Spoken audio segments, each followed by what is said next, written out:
This is William Detchell's design prototype video for week 4 in the Student Innovation Project class PRO-211. I'm currently attending University of Advancing Technology for my bachelor's degree in game design. The title for my Student Innovation Project is called Science Now, White Blood Cells and Foreign Hosts. My goal is to create an educational game where it teaches the user about white blood cells and foreign hosts through a first-person shooter experience. Through my research, I have found related works relating to the topic I've chosen. A development company known as Escape Hatch Entertainment has created a game called Immune Attack. They put the player in control of a nanobot that is going through the human body that is searching for non-functional immune cells, which they give a boost to bring them to life to fight off the foreign hosts that are inside the body. The game plays out just like any space combat shooter, where the player has an open environment. They control the nanobot's path and as well as trajectory for their firing. The link below will provide you to their website where you can check out a gameplay video and read up on other information about their game. Another related work developed by David Kano is called Mr. White Blood Cell. This is an application where the player controls a white blood cell in a Pong-style environment. The white blood cell will bounce off the edges of the screen while the player controls it to absorb the specific different viruses at different times so they will not overload the white blood cell and die. This game is more about racing to beat your best time or someone else's best time, but it still teaches you the basic functions of what a white blood cell does to a virus. The link provided will lead you to the application website where you can check out videos and even try out a demo of his work. The next related work is actually created by a DigiPen student team. The game is called Body O Bob.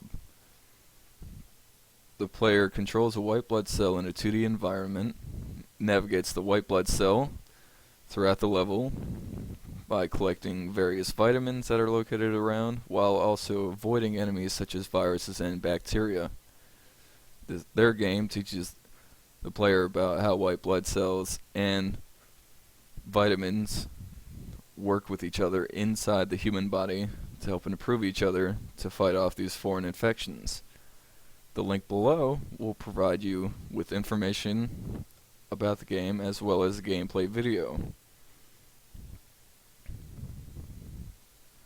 The way my game is going to flow is that the player will take control of a white blood cell during the course of the game.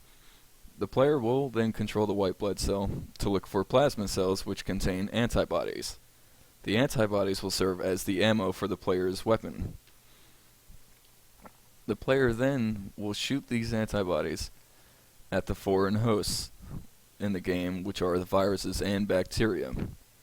The antibodies will delete the viruses and the bacteria from the human body, improving its condition. The way that my game will provide the information so that the player can learn about these objects throughout the game is through an in-game information log that will be placed on the hood. If the player encounters a virus or bacteria for the first time, the information log on the screen will update. That will provide the player information about what viruses and bacteria are, as well as how they affect the body, how they get in, as well as how the white blood cell gets rid of them. The same goes for the antibodies the player collects. It will tell you what antibodies are, where they're found, and how they affect viruses and bacteria. In conclusion, my game puts the user into the position of the white blood cell.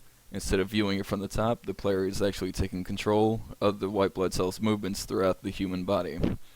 The in-game log will provide the information the user will require about white blood cells, viruses, bacteria, and antibodies when encountering said objects so that they may learn while playing.